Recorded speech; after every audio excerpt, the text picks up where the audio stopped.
got home and then had to fix some things around the house, and so we've been kind of busy. Sometimes it's good to get away from basketball for a few minutes. Well, we were just talking here. The poor Paige McMillan family has had 100 and something games of basketball that she's had to sit through, and there just always seems to be one right around the corner. We were talking about we're thinking about cooking something for dinner tonight, and we're like, okay, when are we going to eat it? Because tomorrow night Matt plays, Wednesday night we play. Friday night Matt plays, Saturday night we play. I mean, it's just it's kind of never ending, and so bless her heart, she's had to watch, and bless Allie's heart because she has to go and watch them all too. So I can't believe you weren't at home watching the Martin Luther King basketball NBA games that have been on all day. No, I haven't. I wasn't. I didn't know that was going on. I actually turned on the game too, and I thought, Chris, you're gonna actually call 5 games this week. Don't worry, our 4 games. Don't worry about it. Coach, how about this 5-game win streak? You are undefeated in Ohio Valley Conference play. You jumped out of the gate with a win at Belmont, got the win over Eastern Kentucky, Morehead State, and then this past week won at Tennessee Tech and at Jacksonville State. Let's look back at those games. Tennessee Tech, never an easy place to play. You took a 13-point lead at the half, leading 43-30, outscored the opponent in the second half, and came away with a 20-point win. Yeah, and it is a good win anytime you win at Tech, and I thought that Jesse and Asia really carried us in that one.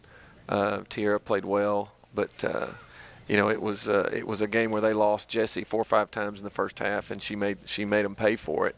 And then Asia came on and was solid. And again, we got the production that we're looking for out of everybody. We rebounded well, which we're starting to do a better job of. We had a few more turnovers than we'd like. A lot of those were late. But we pushed it out and held off a Tech team that I think is as talented as anybody in the league. Mm-hmm. I mean, they were big as we were. They were quicker than we were, and they were probably deeper than we were. I mean, you can see they played a lot more kids than we did, and their post kid inside had 17 and 9, and I mean they've got some weapons, and so I felt really good coming out of there with a win. 2 players that are 6'2". A little bit different than our post players, where they have a lot wiry with a lot of length. Yeah, and that can bother you. And the referees were kind of letting them lay on you, which is going to help the bigger post player, which they were. But we kind of figured out some things to do to try to get moving. And Jesse made some shots that kind of opened things up. And Charisma Tyson made a couple too. And we were able to pull away. We got to the foul line a little bit more in the ball game. So. Kind of a complete methodical game. I don't know if there was any big, huge run. There was a little mini run right at the end of the first half. And it was just kind of a methodical win every little 4-minute segment by 2 or 3 points, and a good win for us. We've talked about this several times, maybe on Skyhawk Talking in our pregame and postgame shows, but you have a team with the capability to score a lot of points in a very short amount of time. And I would bet that 2 or 3, I know twice, maybe 3 or 4 times this season, you've rolled up double-digit points in less than 90 seconds of some of your games. We can. We're very capable. And the thing that we like so far is that we've got so many different kids that are that have produced double figures since we've been in conference. I think Tyson, Howard, Ward, Schubert, Jones, Caldwell, and Roberts have all been in double figures. That's almost your entire team. And I think Monique the other night had 6 or 8, and then Danielle had 6 or 8 in another game. So we got a lot of different kids that are providing a spark for us. And I think that's kind of been the trademark so far is that everybody's figured out ways to contribute, and I think we're going to need that as this thing stretches on, because we're going to need everybody's effort. I always hate to ask coaches about past seasons because they were in the past, but we would always talk about how you kind of knew what Jasmine was going to do, you knew what Heather was going to do. You didn't know necessarily who that third person would be. Last year, Asia stepped up and became the third person late in the season. On this team, we're really seeing what Asia does on a nightly basis. It's the second and third person that you really don't know who it's going to be, but you've had a second and third player consistently producing in your conference games. Yeah, and you're exactly right. You don't know who it is. It has been, in the last 3 games, it has been Jesse Ward and Tierra Caldwell in one game. It's been Chelsea Roberts and Tierra Caldwell in another game. It's been Chelsea Roberts and Jesse Ward in another game. It's been Charisma Tyson and Katie Schubert in another game. So there's a lot of different kids that can can provide you that spark, and you're just counting that somebody. The bad thing for us as coaches is that you don't know what it's going to be, so you're hoping somebody's going to do it. So that's kind of the scary part going in, is you don't know exactly what you're going to get. What do you attribute it to? Is it the matchups, or is it just the way that player's playing that night? What is the method to the inconsistency of the second and third? I don't know. You know, Chelsea Roberts in this game gets no points. But she only took one shot. And took one shot. And Right. then the game before, she had 14 points and took 13 shots. So it must have something to do with the way other teams are guarding us and what they're giving us. You know, because we're not telling this kid don't shoot. We might say, let's get the ball inside before we shoot. We might say so-and-so needs to touch it once before we shoot this time. Or we may run a set play where everybody knows we're looking for somebody on this particular shot. But, you know, most of the games that you look at, everybody on our team, you got a lot of kids that are taking shots. And it's just a matter of, I guess, who's the matchup or who's making shots. Or, I really haven't figured that out yet. I'm thinking, and you can disagree, and I don't want to jinx her, but one of your most improved players this season has been Caldwell, who has had some inconsistency. But, Coach, when you look at her touch inside this season compared to last year, it's so much smoother and she has softer touch. Well, there's no question she's come just light years from a year ago. I mean, there's no question about that. She has gotten better and better and better and better. You know, we originally were going to redshirt her, and now I'm, very thankful that we didn't, because we've needed her. But she's still learning. She's just now kind of starting to figure out that what she's supposed to be figuring out, if that makes any sense at all.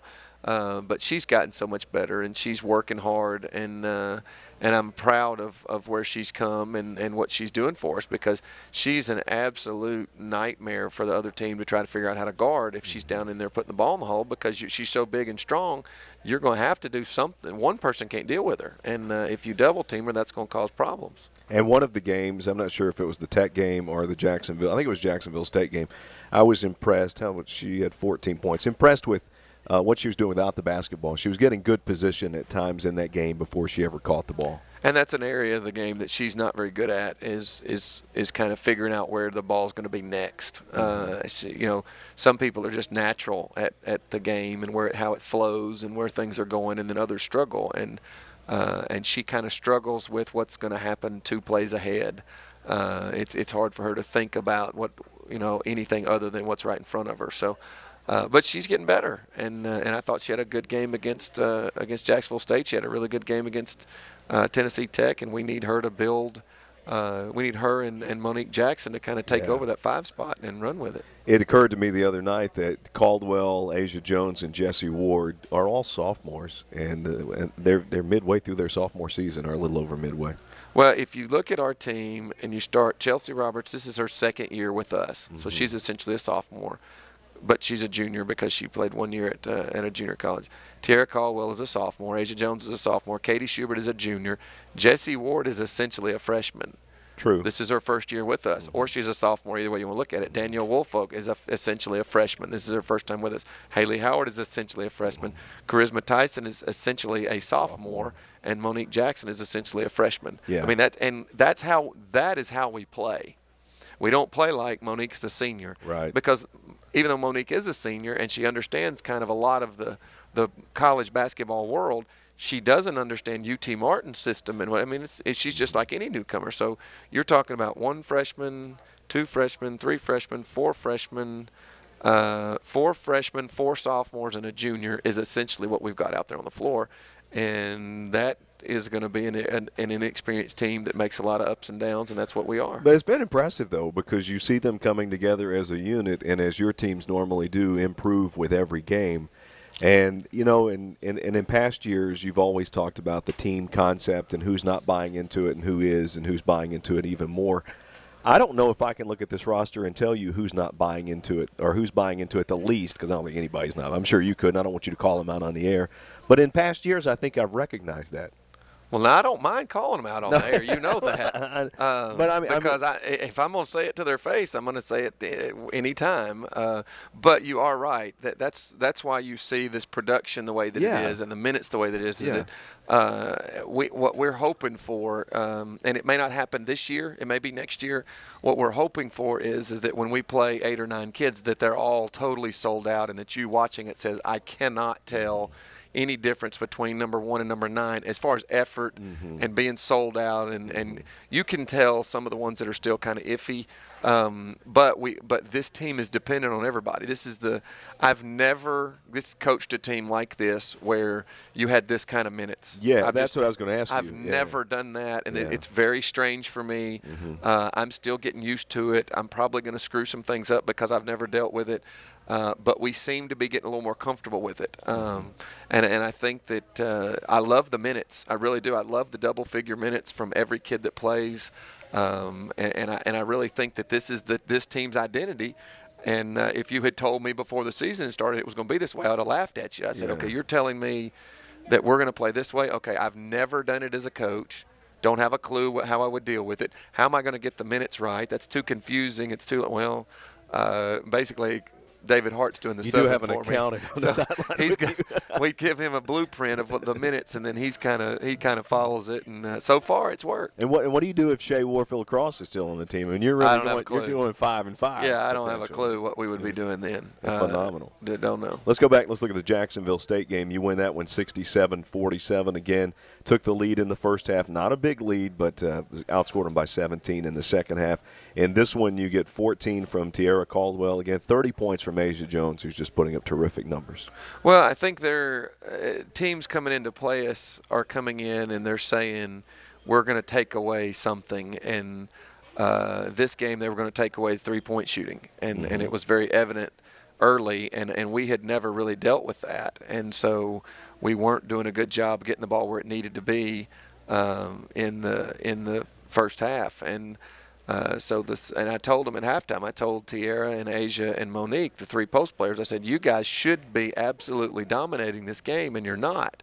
But then the second half they did, and I think they combined for, we outscored them like 40-20 in the paint, and 28 of that was in the second half. And that was the key to the ball game. And if a team is going to say we're going to sell out and take away your threes, then you better have an answer inside.